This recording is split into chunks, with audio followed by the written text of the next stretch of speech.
Hey folks, want to come on here and shoot a quick solo podcast. This is going to be on the concept of less is more. Also, Merry Christmas. It is the 23rd of December. I believe Santa arrives soon. Hope you're all prepared. If you don't celebrate it, that's absolutely no problem. But let's get into it.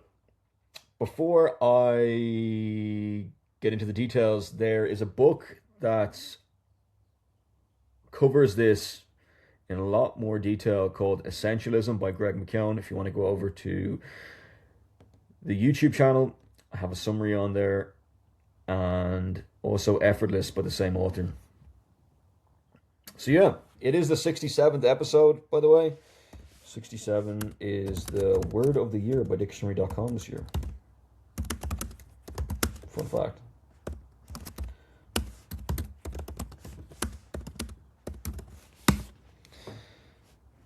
Let's just double check. Yes, dictionary.com's word of the year for 2025 is quote 67, end quote. Pronounced quote 67, end quote. Even though it's literally a number rather than a traditional word, what it is, dictionary.com chose 67 as its word of the year based on how much it dominates searches, social media, and cultural conversations in 2025. The trend surged, particularly from summer 2025 onward, with mentions and searches for quote 67, end quote, increasing significantly. What quote 67, end quote means, I'll stop with the quotes. There is no single agreed upon definition. That's part of the point.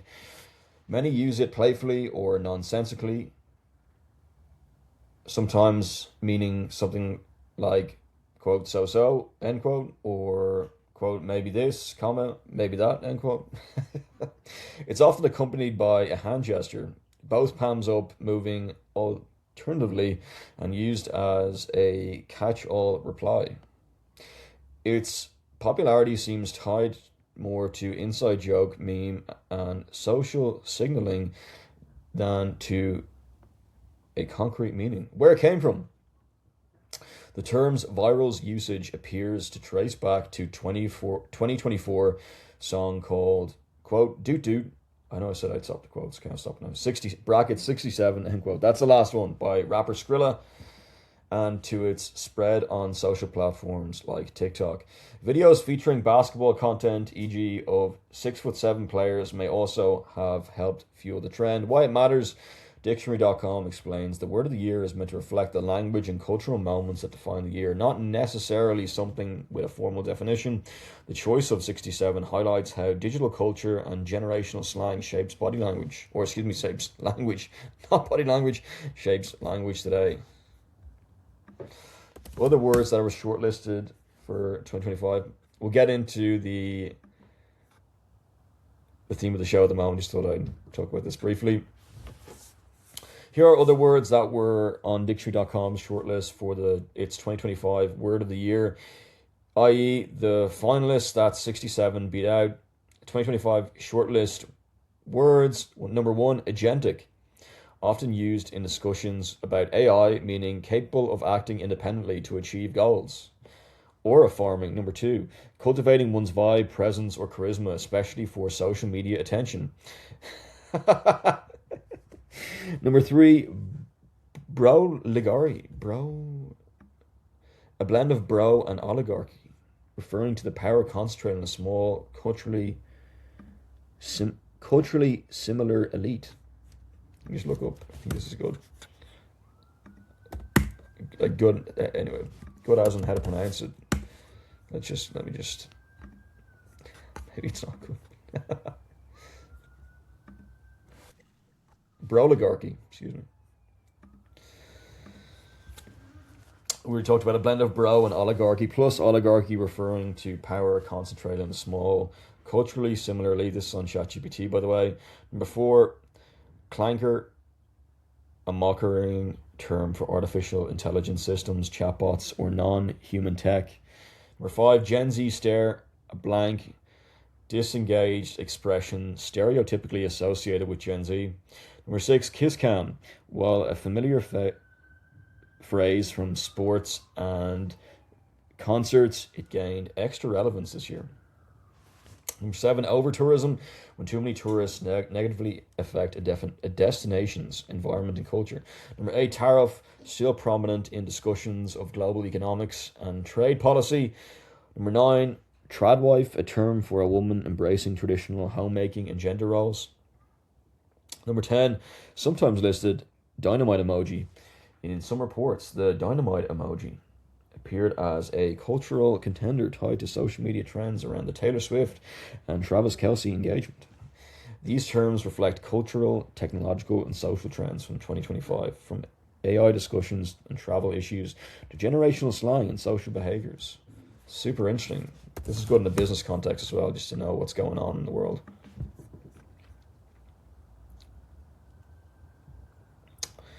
We've already got into some of the final words. I'm thinking about talking about the history of business as well and getting into maybe the definitions. So maybe in January, wait and see how things go. Just why 67 won? While all words reflect real trends, 67 stood out because it has no fixed meaning. It spread organically through youth culture. It showed how language today can be playful, inside jokey, and meme-based. If you want, I can turn into study notes, help you write a short paragraph or essay about 67. Compare 67 versus other words of the year from past years. Just tell me. Thumbs up emoji. Probably not. Anyway, let's get into it. The concept of less is... The concept of less is more means that reducing excess can lead to greater results. We already discussed the Pareto principle, the 80-20, which we'll talk about, which is, for my life in a personal context, has been super helpful. But we'll get into, maybe you can apply it to business. We already talked about the Steve Jobs example. We cut back the product line by Apple. Let's just get into it one more time. The 80-20 principle. I've learned about this in a number of different contexts, one being in TU Dublin, talked about it. But the 80-20 principle, or Pareto principle, is the idea that roughly 80% of effects come from 20% of causes, meaning a small fraction of inputs drive most outcomes. And it is powerful. It is a powerful tool for prioritization, suggesting you focus on the quote, I know I said end quotes, so vital few tasks or factors that yield the most significant results, e.g. 20% of 80%, 20% of customers generate 80% of sales, to maximize efficiency and success in business, personal goals, and time management. Core concept, imbalance. The principle highlights an inherent imbalance between effort inputs and results outputs.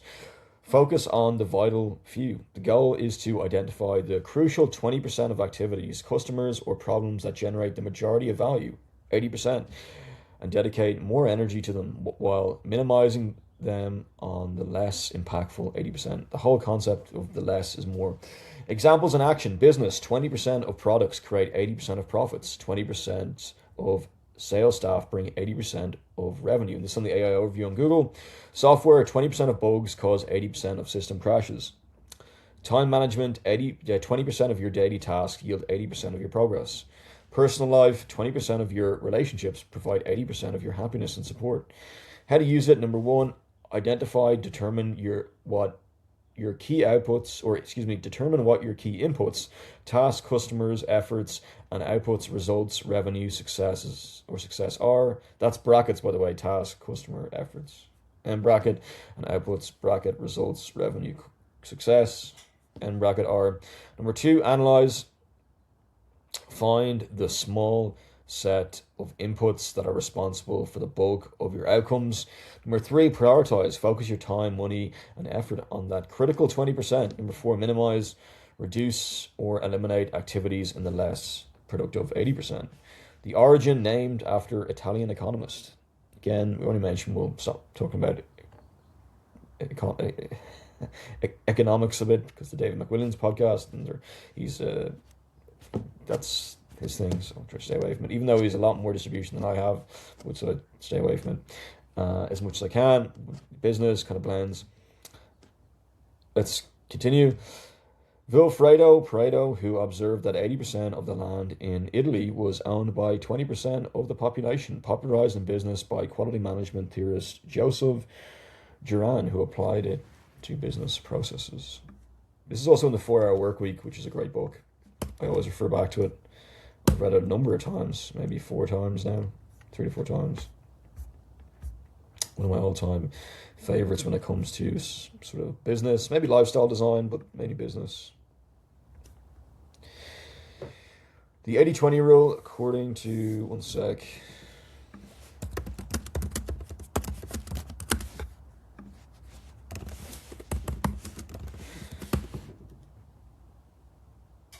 It says that Vilfredo Prato's place of birth was in Paris, France. Very interesting. Born in Paris to Italian exiles, Prato moved to Italy to complete his education in mathematics and literature after graduating from the Polytechnic Institute in Turin in 1869. He applied his prodigious mathematical abilities as an engineer for the railroads.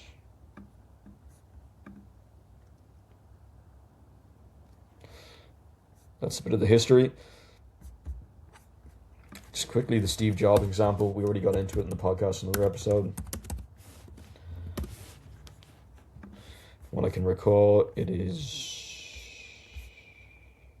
Anyway, we'll talk about it here. Steve Jobs, for those of you who don't know,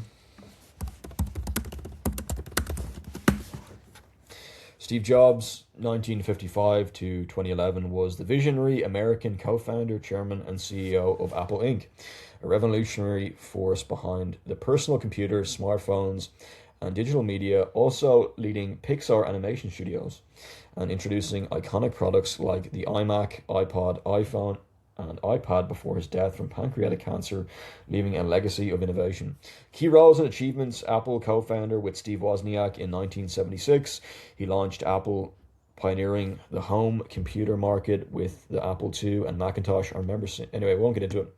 Visionary leader: after being ousted from Apple, he founded Next, or NE, capital XT, capital N, lowercase e, and capital XT, ENXT, and acquired Pixar, producing hits like Toy Story before returning to Apple in 1997 to revitalize it.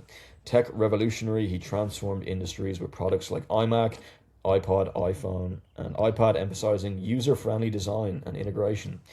Pixar and entertainment, he was chairman of Pixar, leading to its success in computer animated films before Disney acquired it. Personal life and death: born in February 1955 in San Francisco, adopted and raised in California.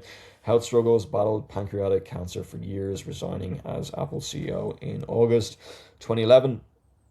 Died October 5th, 2011, at age 65 due to complications from cancer.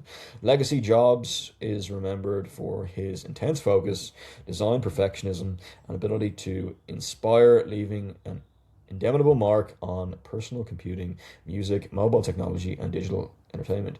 If you want, by the way, over the next while, the festive season, there's a movie called Steve Jobs with the Irish actor Michael Fassbender, Kate Winslet, Seth Rogen, Jeff Daniels, Michael Stuhlbarg, Catherine Waterston. Super interesting. A few other actors. Keeps going on, so... Or maybe not. Catherine Waterston, Perla Hanley, Jardine, Mackenzie Moss. So I'll talk about that. But the Steve Jobs applied the 80-20 principle, which he referred to as the, quote, we'll stop the quotes, maybe just this time, signal to noise ratio, end quote, to drastically simplify Apple's product line. This meant focusing on the vital few products that generated the most revenue and impact, while eliminating majority of noise, quote, noise, or less important tasks and products. The context at Apple: when Jobs returned to Apple in 1977, the company was nearly the company was nearly bankruptcy. Was nearly at bankruptcy. The company was nearly bankrupt. The company was near bankruptcy, correct. And suffering from a bloated chaotic product portfolio that included over a dozen versions of the Macintosh and various peripherals. I'm slowing down a bit, so forgive me from today if I'm just a little bit. It is Christmas season, so the company was, again, we already talked about this, quote, drowning in noise, I'll stop with the quotes, and lacked a clear vision. Applying the 80-20 rule, the product line quadrant jobs, implementation of the 80-20 principle, Pareto's law, was a radical simplification strategy. He realized that a small percentage of products were likely generating the vast majority of the company's revenue, and resources were too spread out. He famously gathered his top executives and drew a simple 2x2 grid on a whiteboard, defining Apple's entire focus and just 4 product categories: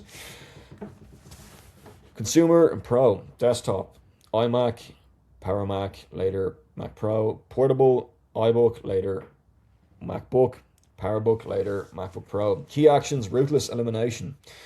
Any product that did not fit this new simplified matrix was immediately cut, eliminating roughly 70% of the existing product lines. Focus on excellence. By concentrating resources on just these 4 core products, and you have a snack, Apple could achieve insanely great quality and user experience. That's a quote, by the way, insanely great quality and user experience, rather than producing many mediocre products. Clarity and simplicity. The strategic clarity extended to branding, marketing, and customer experience, making it easier for customers to make a choice. The result, this extreme application of focus allowed Apple to channel its energy and innovation into high impact areas, leading to the development of iconic products like the iPod, iPhone, and iPad. The move saved Apple from bankruptcy and laid the foundation for its future success as one of the most valuable companies in the world. Going into the principle of almost less is more, the key 20% of products, or 20% of activities, or in this case, 20% of products that generated 80% of the results, applying 80-20 rule to the product line quadrant. The context of Apple.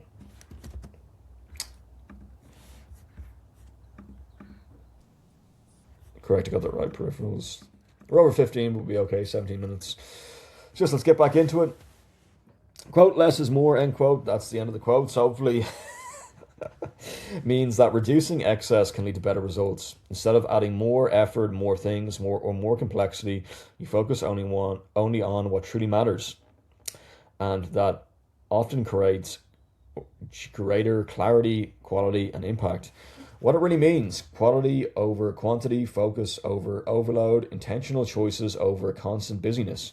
Doing few things but doing them well often leads to better outcomes than trying to do everything at once. In everyday life, study one subject deeply instead of cramming many topics poorly. Having a few close friends rather than many shallow relationships. Keeping a simple schedule instead of overloading your day. In Work and Productivity, the idea is central to Essentialism by Greg McKeown, which you can check out the YouTube channel.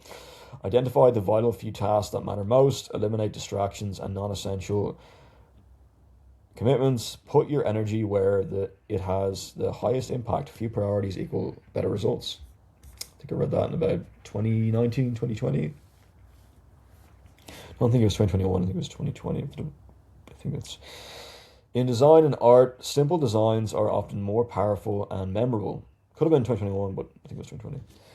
Maybe, yeah. Anyway, let's continue. Simple designs are often more powerful and memorable. Clean layouts improve understanding and focus. Minimalism helps the main message stand out. Why less is more works, reduces stress and burnout, improves decision making, increases efficiency and satisfaction, makes goals clearer and more achievable. In one sentence summary, less is more means, that's quotation mark, just less is more, means choosing what matters most and letting go of the rest, so your time, energy, and effort actually count. And that's super interesting, especially in January coming up after the new year, if you're taking a break or some downtime.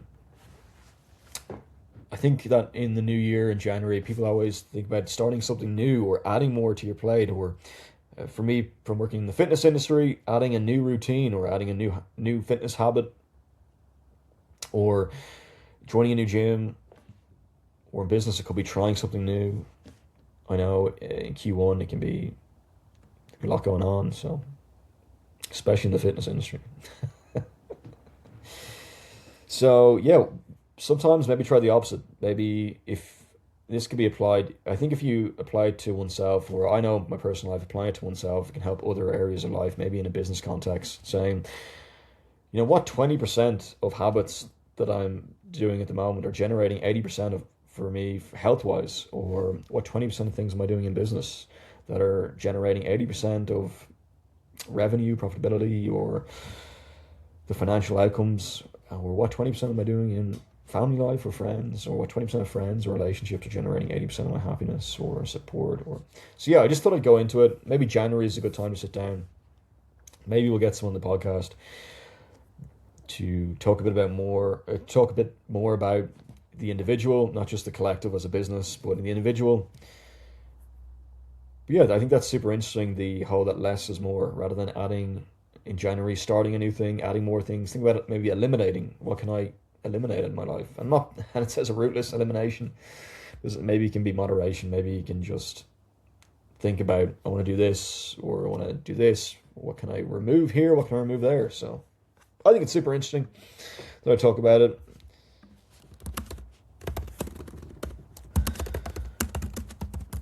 We already mentioned the business context with Steve Jobs. Maybe one quick example, a clear example of less is more, if you're thinking about it over the next few days, is less screen time. Why it matters: fewer hours on phones and social media can lead to better focus, improved mental health, and stronger real life connections. Now, I don't have the journals and studies in front of me, but this is on ChatGPT. In one sentence, less screen time now leads to more focus, peace, and meaningful experiences. We already talked about the business example with Steve Jobs using the 80-20 principle. We mentioned that fewer products, higher success. Example, a company chooses to sell fewer products and focuses only on its best-selling high-quality items instead of offering many average ones. We'll talk about the paradox of choice another day. Why it works: better product quality, lower costs, and less confusion, stronger brand identity, happier customers. Real world style examples. Talk about companies like Apple and Steve Jobs focus on small product lineup, which helps them deliver better design, stronger marketing, and higher profitability. In one sentence answer, in business, less is more when companies focus on fewer products and deliver them exceptionally well. Well, marketing, which is a subsection of business. Fewer messages, stronger impact. Example, a brand uses one clear message in its marketing instead of many confusing slogans. Why it works: customers understand the brand faster, the message is more memorable, marketing feels cleaner and more trustworthy, higher engagement and sales. In marketing, less is more when brands use a single clear message instead of multiple confusing ones. An example of a company.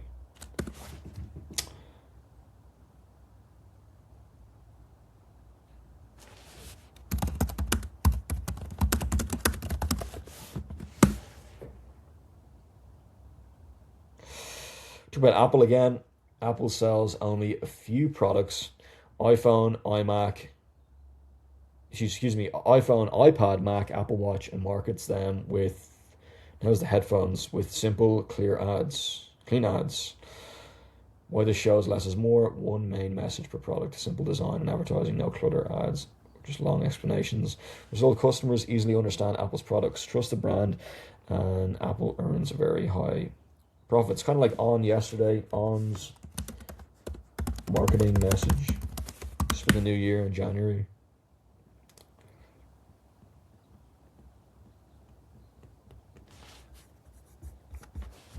On running marketing message. Talk about Google as well, maybe I'll mention them briefly.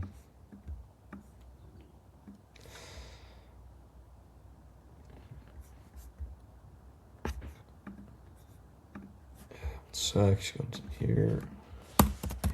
Example of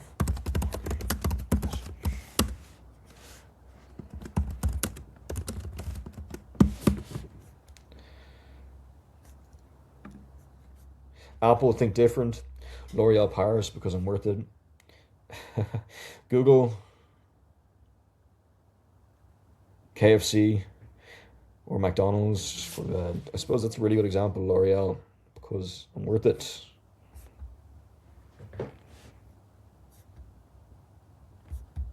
And Apple think different. A few other examples come to mind, but I think that's super interesting. Yeah, but the one key takeaway today is if you're going to take nothing from this, which is okay, by the way, 25 minutes in. Hopefully, there's a lot of things. Personally, I think there's a lot of things, but in a business context, is that fewer products, higher success. A company chooses to sell fewer products and focuses only on its best-selling, high-quality items instead of offering many average ones. Or even a personal life, the less screen time is great. Habits involving less for January. I think if you improve as an individual, that maybe other areas in life can improve. You can make it a business context, personal relationships. We talked about, here's some less is more habits you can try in January to start the year fresh. Number one, less screen time, reduce social media. We talked about that, phone, TV, spend that time on reading, exercising, or reflecting, benefit more focus and mental clarity. Number two, less sugar / junk food. Cut back on sweets, soda, or fast food. Replace with fruits, water, or healthy snacks. Benefits more energy and better health. Less clutter. Declutter your room, desk, or digital files. Keep only things that you use or love. Benefit clear space equals clear mind. Less multitasking. Focus on one task at a time. Avoid juggling too many assignments or chores. Benefit work is done faster with high quality results. And with higher quality results. Number three, less spending. Avoid unnecessary purchases. Again, I'm not a financial advisor, but it's interesting. Less spending, avoid unnecessary purchases. You probably have to talk to them. Track your expenses and save for something important. Benefit more money for essential or future goals. One sentence summary. January is a great time to start the quotes. I know I said the quotes is last, but less is more, end quote. Habits by cutting clutter, screen time, unhealthy foods, multitasking, and overspending to gain focus, health, and energy. Love that.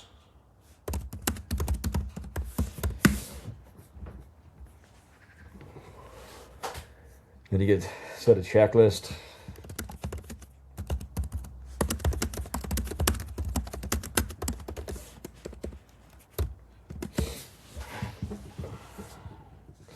And yeah, this is super interesting. The time it takes to form a habit can vary depending on the habit in person, but research gives a good guideline that the average time is about 66 days, roughly 2 months, to form a new automatic habit. Roughly can range between 18 to 254 days, depending on complexity and consistency. Factors that affect habit formation. Number one, complexity of the habit. Simple habits like drinking water take less time than complex ones like daily exercise. Number two, consistency. Doing it every day. Talked about every day and a daily effort comes up multiple times in this podcast around mindset and excellence. Doing it every day helps it stick faster. Number three, motivation. Strong reasons for the habit make it easier to maintain. Environment. Having reminders, cues, or a supportive environment helps a lot. Tips to make habits stick. Start small, e.g. 5 push-ups instead of 50. Attach the habit to an existing routine. Quote, after brushing teeth, or floss, end quote. Track progress, checklists, app, or calendars. Reward yourself for completing it consistently. One sentence takeaways. Most new habits take about 2 months to form. So we've January, and then we go to February, which we won't get that, just January for the moment. Most new habits take about 2 months to form, but starting small and staying consistent makes them much easier to stick to. So yeah, less is more. Less is more in a business context, in a January context, in a marketing message context. Even the customer client, there's a great line from the 4-Hour Work Week, getting rid of 80% of the clients and only focusing on the 20% of clients or customers in a service-based business that deliver those results.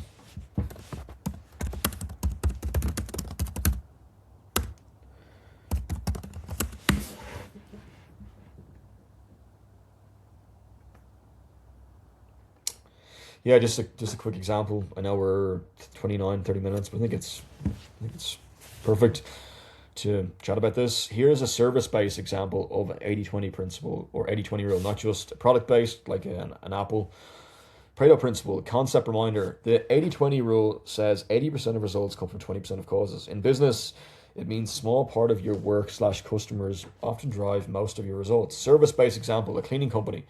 They notice that 20% of their clients, the regular high-paying ones, generate 80% of their revenues.